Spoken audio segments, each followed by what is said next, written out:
country until somebody stops it, my friends, and do you think that's going to stop in Washington, D.C.? No. You go ahead and tell me right now, the Republicans that are stopping the abuse of the IRS. Not just shaking the finger at them like Trey Gowdy did. What are you doing about it? And we're going to discuss that too. And like I said, I will show you the evidence. I used to be a detective. I'm going to show you, the jury, the evidence as we go along here. And I'm going to show you excerpts from this case, and you will think I'm making this up. Remember, I'm just the messenger. I don't make this up. And you can look the case up. Google Mack versus U.S. And then you go, if you find Cornell University, that was the best review of the case. But it's going to take you a while to get through it all, because Scalia, God rest his soul, wrote the decision for the majority. And I always loved Scalia. And he changed my life. Because when we won that thing in a 5-4 split, his decision was just phenomenal. And you know what Scalia knew? He knew that the Supreme Court cannot make law. Right. They can't. Okay? But what he did is he just took us through a history lesson. And he reinforced the law. The supreme law of the land, the Bill of Rights, and the 10th Amendment. That's all he did. So again, with that in mind, let's start our little history lesson right now. We're going to start with... The YouTube video goes viral, posted on the internet by 2 activists who brought a camera into the Albany International Airport while they passed out flyers.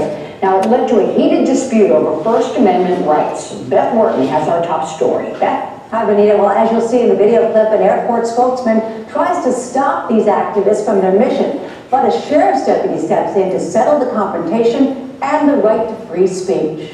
So, hey everyone, this is Ashley Jessica. I am here at Albany International Airport. The young woman is standing outside the security checkpoint at the airport, telling the camera that she's there to hand out flyers to travelers, reminding them of their right to opt out of getting the body scan, which she claims carries health risks. Okay, hold on. First of all, turn this off right away. Airport spokesman Doug Myers tells the crew to stop videotaping and to go downstairs, which they agree to do, and they are confronted again. You have $1 million insurance policy here. You're violating the airport authority guidelines. That doesn't matter to us at all. Okay, so check that out. No, you're in our airport. But as the tension builds, Sheriff's Deputy Stan Lennox steps in, separating the 2 parties, then lays down the law. Obviously, this is your constitutional right, okay? As far as we're concerned, you're not breaking any laws, okay? That's what we want to get across to you guys. Myers objects, ordering airport employees to allow only ticketed passengers upstairs, accusing the activists of blocking the escalator. But once again, Deputy Lennox defends their First Amendment rights. That's what you want. I told you I'm Jason Burns. Let me see your identification. I don't need to show you anything. He doesn't have to show you his identification. The activists continue their mission. The video, later posted to YouTube, and goes viral. Not the kind of attention Deputy Lennox is used to. That's a little overwhelming. I mean, I was doing my job. I did the right thing. I felt I did the right thing, protecting people's First Amendment rights. Okay, you have to know this. That's all we're after.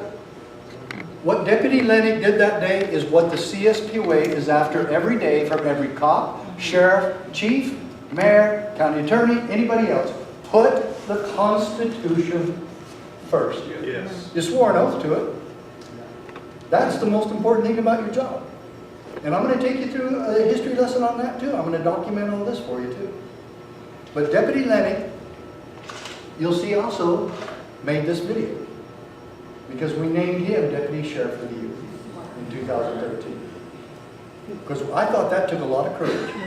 Most of the time, that's going to be just the opposite. Those people are going to jail. And did you hear what the airport authority did? The manager said? I don't care. You're violating guidelines. And they said, well, this is our right. I don't care about that. You're in our airport. Ha! And Deputy Lennox set him straight, didn't he? They don't have to give you identification. You're doing the wrong thing. In fact, at one point, he told that guy to go back to his office. Leave these people alone. What a novel idea. Leave people alone. You know who's in charge of that? We are. He is. He is. Your chief of police is. We are, my friends. This is America. This is Texas. And we're free. And that Man, those two protesters, they're just handing out flyers.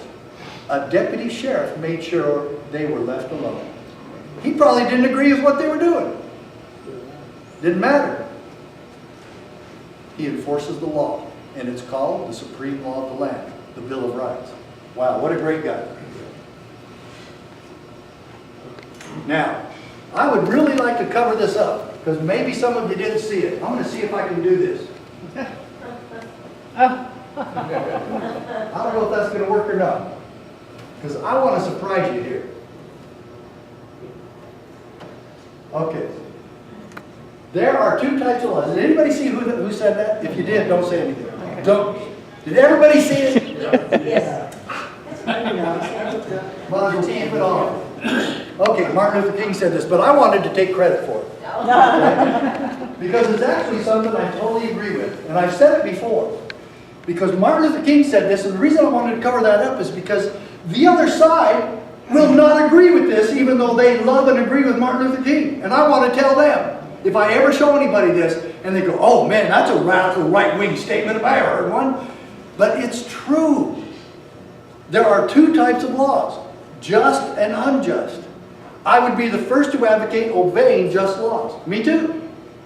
One has not only a legal but a moral responsibility to obey just laws. Then, conversely, one has a moral responsibility to disobey unjust laws. Yes, correct. And we do. But that begs the question, who decides what's just and unjust? And my dear friends, that is not the United States Supreme Court. They are not the ones to determine what liberty is and what liberty is not for Texans or Arizonans. You know, they're really not. The Supreme Court case on Obamacare, they should have never touched it. It was none of their business. And to call it a tax, the only way they could do that is send it back to Congress and says, you have to make this a tax. Then it might be constitutional. Roberts didn't do that. He just said, oh, it's constitutional if you call it a tax. Insanity. It's still not up to them. It's up to Texas, not them. And is there any time, how many times have you been to court? Hundreds? Same here. I probably was in court 1,000 times when you take into consideration all the shoplifting and all the traffic court and misdemeanors, felonies, murders, all the way to the United States Supreme Court. I've been to every major court in the country and every major court in Arizona and Utah and a few state Supreme Courts. And is there ever a time when you swear the oath to tell the truth that you can abdicate that to somebody else? My sergeant, I promise to tell the truth as long as my sergeant says so. Or my captain, or my sheriff, or my chief, or anybody else. Or now we can go to court and say, well, as long as my wife lets me.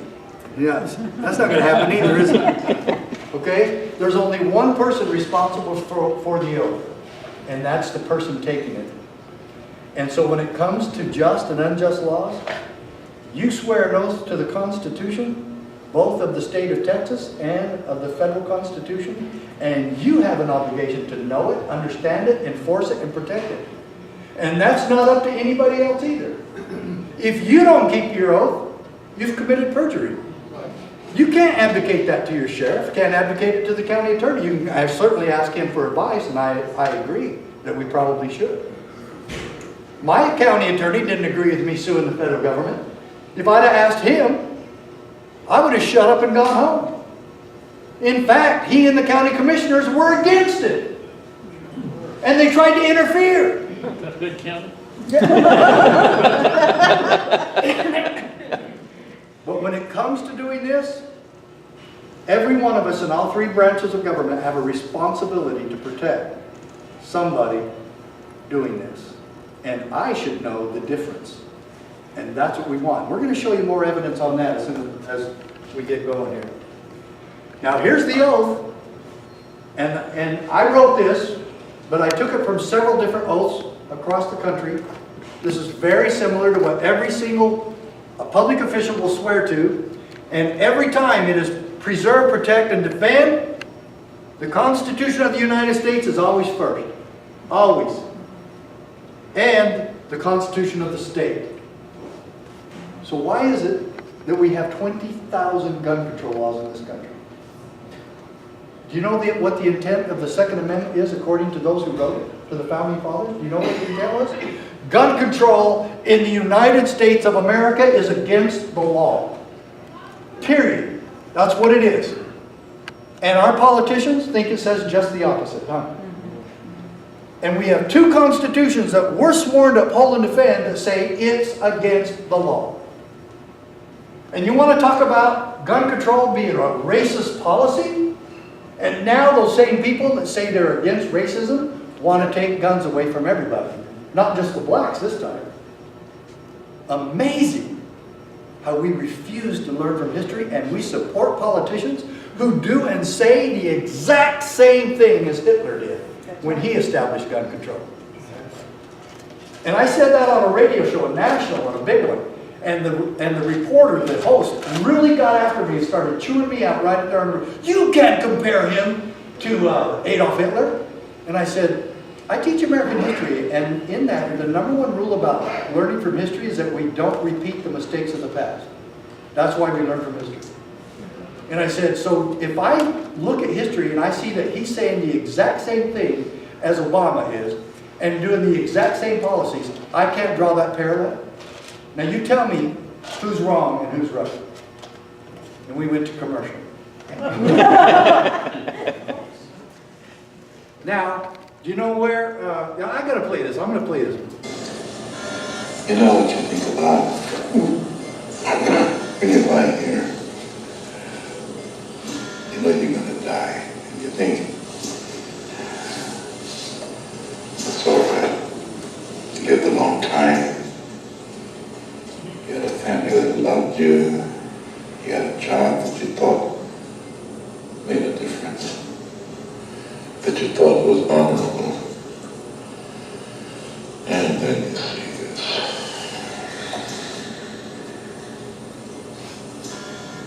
I'm afraid if I dig any deeper, what's like what I find?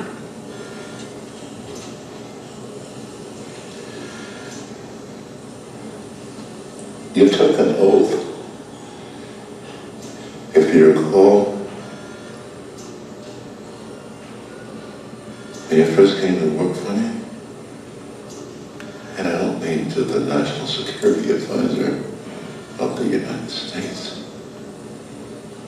I mean to his boss. And I don't mean the president. He gave you word to his boss. He gave you word to the people of the United States. Your word is who you are. Now I think this is amazing that we have to have Hollywood point out the importance of the oath of office to us all. But this nails it. And I've never heard very much talk about the oath of office. When I was a rookie cop, I never heard about it. Just go write tickets. Just go make arrests. Just go kick in doors. Just go arrest potheads. And there was never any attention paid to the oath of office or to the Constitution. Case law, yes. So the Miranda decision and Terry versus Ohio and a few of the others. But is that always the Constitution? Not even. The Supreme Court has made huge mistakes over the years. Huge. In fact, they even endorsed segregation. Did you know that? Plessy versus Ferguson. It was called separate but equal doctrine. Can you believe that? And we support that kind of nonsense? Separate but equal? Oh, you're all equal. It's just that you dark equals are back there. Astonishing. No, we have to make this decision for ourselves. Texas knows what freedom is. Don't ask permission from somebody else. You do it here. And we have to be involved in that process, my friends. We have to be. Do you know how you take freedom back? It's not in Washington, D.C. It will never be in Washington, D.C. We take freedom back, county by county, sheriff by sheriff, state by state. And we hope that everybody's working with that sheriff to do it. Especially us, his boss. We have to be working with the sheriff, supporting him as he stands for liberty. Now let's keep moving here. Now there's Article 6 of the U.S. Constitution. And this is where the Founding Fathers actually required by the supreme law of the land that we take that oath. The senators and representatives before mentioned and the members of the several state legislatures and all executive and judicial officers, both of the United States and of the several states, shall be bound by oath or affirmation to support this Constitution. Amazing, isn't it? It's the law that you swear an oath of allegiance to the Constitution. That's why we all must take that oath before we take our position in government. Every cop does it, every sheriff does it, everybody. Everybody does it. In some states, all teachers do it. Now, most of you know this part already. Did I make up state nullification? No. Did I create that term? No, of course not. I wish I was that smart. I'm not, okay? But I'll tell you who did. James Madison and Thomas Jefferson. In the Kentucky and Virginia resolutions, and this is part of it right here. And they said, states have the authority to judge the constitutionality of the federal government's laws and decrees. How did the states get that authority? I know she's looking at that. What? Sharon, did you make that up? You said you weren't going to make anything up. Show us the evidence. I'm showing you the evidence, okay? No, I did not make any of this up. You know why? Who formed, man? You had that question and look on your face. Who formed the federal government? There's three possible answers. Regular people. Okay, we the people, the Founding Fathers, and the 13 original states. Any other answers besides that? I think that includes all of them. That's three. Okay? So you're right. But mainly, the states did. We did. And every state after the 13 came into the Union on equal footing. We're all the same. It's amazing, though, in the West, the federal government has stolen most of the land. Nevada, 90% owned by the federal government. My county where I was sheriff, 95% owned by the federal government. Astonishing. When are we going to do something about it? When it's 100%? Is that what we're waiting for? We're going to finally do something about it? How do you define your county, or how do you define your state? Nevada would not be called Nevada. It would be called the 47th enclave of the federal government. Arizona, the 48th enclave of the federal government. Because we're not. We're owned more by the federal government than we own ourselves. It's ridiculous. And you know what? New Hampshire is 2%. 2% of their land is owned by the federal government, and that's too much. Right. Texas isn't very much. What are you, about 3 or 4% here? Maybe 5? But they're sure controlling it, aren't they? Ask all the ranchers of the Red River area. No. And how many ranchers and farmers are they putting out of business on a daily basis? Oh, it's astonishing. Okay? In fact, that whole fiasco in Bunkerville, Nevada, 2.5 years ago with the Bundys, Yeah. do you know the real message there? Was that the Bundys were the last ranchers standing. The Bundys were the 53rd rancher to be attempted to be put out of business by the federal government. The 53rd. There were 53 ranchers in Clark County, Nevada. The Bundys were the last ones standing. All 52 others gone out of business. That shows you two things. Federal government does not respect our businesses, our land rights, and they were trying to what? Destroy our food supply. Why are they doing that? Taking these ranchers, throwing them out of business, and destroying. And you want to know about how the press was really laughing at Donald Trump when he went out to California and he said there's not a drought? I totally agree with you. I went out there campaigning for a sheriff in Merced, California. That's right in the middle of the San Joaquin Valley, where a lot of almonds are grown there. You know that's where we get 50% of our fruits, vegetables, and nuts in this country? 50%. Who turned off the water? The federal government turned off the water. Trump was right. People ought to listen. The sheriff who picked me up at the airport, he goes, look at this. Where they used to grow all these fruits and vegetables and nuts, almonds, especially in that area. Desert. Twigs, weeds, and dust. And you know who should have turned that water back on? 25 county sheriffs where that affected their counties and their people and their livelihoods.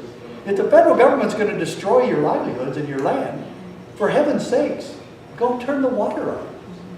And if you have to take your posses with you, good, do it. Take the people with you. Now let's keep looking at this, what they said about state nullification.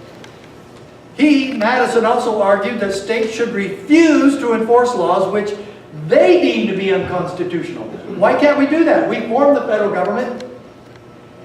Did we surrender power to the federal government? Or did we delegate certain powers to the federal government? The 10th Amendment says delegate it. Delegate it. Okay? If we can delegate, we can undelegate. Who delegates? The boss. Yeah, thank you. Your boss is here. Good. You're delegated to. All right, now this, I love this word. Look at the one word in gold. Interpose. Anybody know what that means? Interposition. It's a doctrine. What does it mean? Okay. Yeah. Okay, somebody said stand between or stand in the way. And I call it a basketball term. It's defense. Okay? You put yourself in the way. Okay? So the goal, the basket's here. The guy on the other team is here. And I'm defending the goal. Okay? I'm keeping him from going to the goal. So of course I'm in my defensive stand. If he moves, I move. So this would be he, in practical terms, we're talking about Goliath here. This would be maybe an IRS agent or BLM agent. And over here isn't the goal, but it's a law-abiding citizen. This is the landowner. This is the damsel in distress. This is the IRS trying to come and take the citizen's land. And all the sheriff has to do is keep himself in the way. He moves, I move. And I make it messy for him. That's what the Constitution is supposed to do. Make it difficult for abuse and tyranny to occur. That's the system we have in America.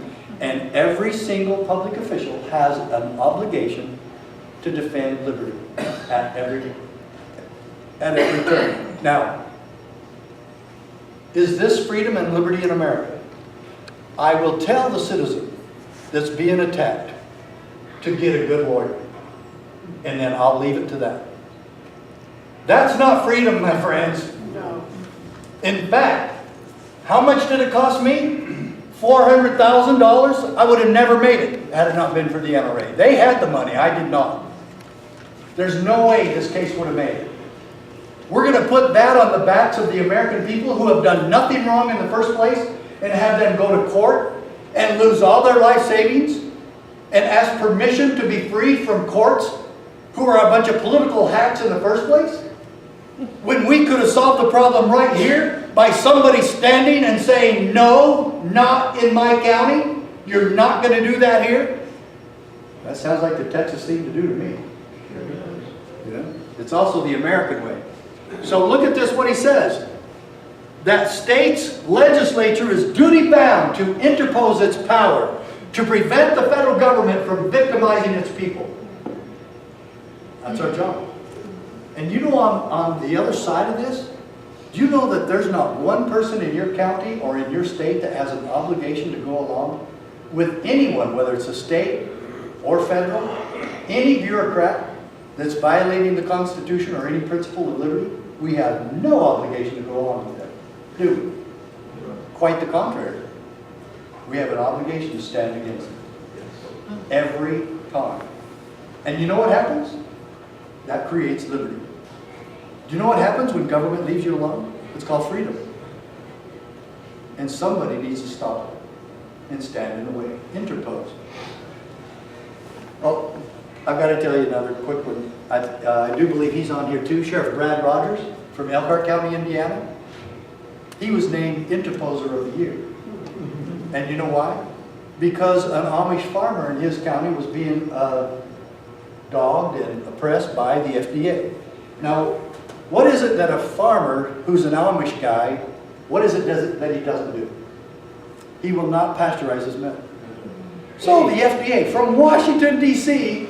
is doing raids on his home and spot inspection to make sure that everything's clean He passed every inspection. He invited them in. Finally, they're really upset with him because he passed everything and wasted all their time. They're taking him before a grand jury in Detroit. So he calls the sheriff and he goes, I've cooperated. I've done everything they've asked me to. They took my milk to some lab to test it. I passed everything, flying colors. Now they want me to go to some grand jury in Detroit. He says, I'm not going. I can't go. There's no way. Horse and buggies don't go that far. And so Brad Rogers interposes and he tells the FDA, did you come visit this man? Yes. Did you have probable cause? No. Show me the due process. There was none. We're just doing spot inspections. Did you have any warrants? No. And he told them, you come back to my county without warrants, due process, and probable cause, I'll arrest you for trespassing. I know, good. And so,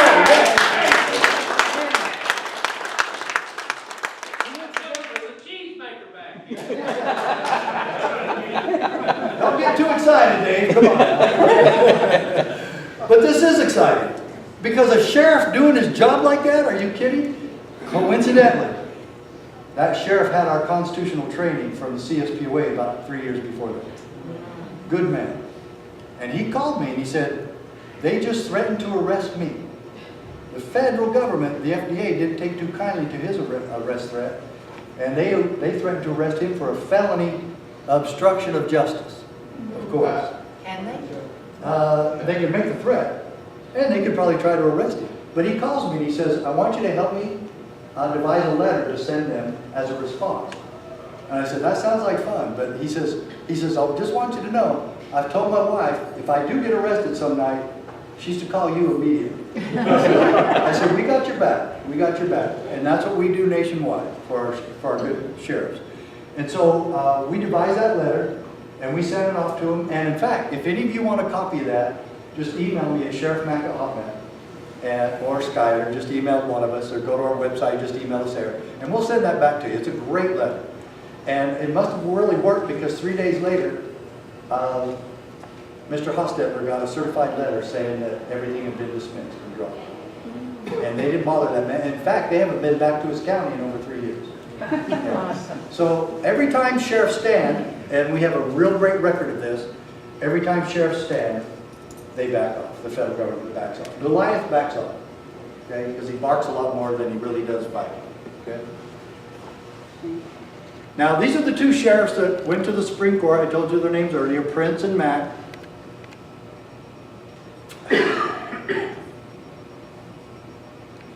And look at that. This is from the United States Supreme Court in the Mack Prince case. We have held, however, that state legislatures are not subject to federal direction. Isn't that amazing? Now, and this case didn't create this either. This came, actually part of this came from New York versus U.S. In 1992, New York refused to take nuclear waste from the federal government, and they sued and won, and that was the principle involved. And it was reiterated in my case. Do you know that your state is not subject to federal direction? There's not too many people that are going to agree with that. The Supreme Court said it whether you like it or not. We are not subject to federal direction. They're not our boss. The only reason they've become our boss over the years is because we've allowed it and they pay us. They bribe us. Quit taking their money. Yes. First of all, it's not their money.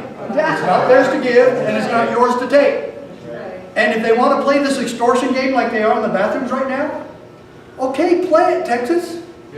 Tell them. Okay, Obama, quit sending us money. But we're going to do the same thing. We're not going to send you money anymore. Don't send them any more money. Okay? And I'm talking about no money to them. Are you catching my drift? Yeah. Don't pay our taxes. Oh, wow. Civil Pretty disobedience. brave, isn't it? I'm scared. You know what? And my case even talks about that because the states used to collect all federal taxes. And they need to do it again. All. So you pay your federal income tax to the state. And then they decide what's going. But if the federal government can extort us and do that to us, why don't we do it back to them? Sure. They're the ones starting the game. Let's just play along. You know how long they'll keep that game going? They'll stop it immediately. Yeah. Look at this. And then this is the federal district judge in my case, Judge John M. Roll. He's the first one that heard our case. That's the only place I took the stand. All 7 sheriffs only took the stand at the district court, at the first one. Okay? You don't testify at the circuit court or the Supreme Court. In fact, the Supreme Court is so strict, each side gets a half an hour. 30 minutes exactly. Not 30 minutes and 5 seconds. 30 minutes. That's it. And it was an amazing process. But Judge Roll was actually the second one killed at the Congresswoman Gifford's assassination attempt in Tucson, Arizona, January 8, 2011. He actually interposed for someone else, and he interposed for me all the way through this case. And look, he summarized the case and my intent in one sentence. Mack is thus forced to choose between keeping his oath, there goes that oath thing again, keeping his oath or obeying the law, subjecting himself to possible sanctions. Now those sanctions I told you about, remember? They threatened to arrest us, remember? They did. He was incensed that the federal government was so arrogant that they could arrest sheriffs for not going along. And my lawyer actually checked the congressional records, and yes, they even talked about that. You mean we're going to threaten to arrest sheriffs? No, really, just mostly the FFLs, or the firearms licensees. And they go, well, if we leave that verbiage in there, that's going to look like we're threatening the sheriffs. Or what they called was the CLEO, the Chief Law Enforcement Officer. And they go, no, they were in a hurry to get out for Christmas break, and so they left it. And so it was proof that they did not care if it was meant towards us. And so my attorney came to me and he said, do you want to have some fun with this? I said, more? And he goes, I think we could get an order of protection from you, an injunction against the federal government arresting you until this whole thing is adjudicated. I said, are you kidding? I would literally have an injunction against the Clintons and Janet Reno and the Justice Department? They couldn't touch me, they couldn't get near me. I said, I'm sure my wife would love to hear that that was the case, because she doesn't trust them any more than I do. We actually got it. We got an injunction, an order of protection. Do you understand the historical significance of that? I'm the only person in history to sue Bill Clinton on a non-sexual matter.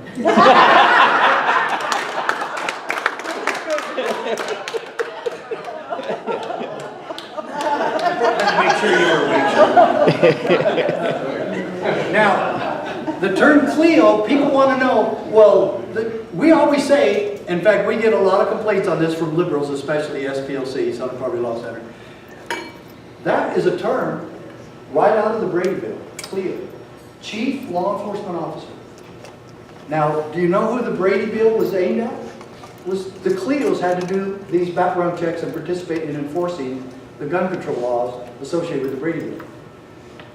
Only sheriffs sued. Only sheriffs. So who were the CLEOs? Do you want to see a federal government decree that we were the CLEOs?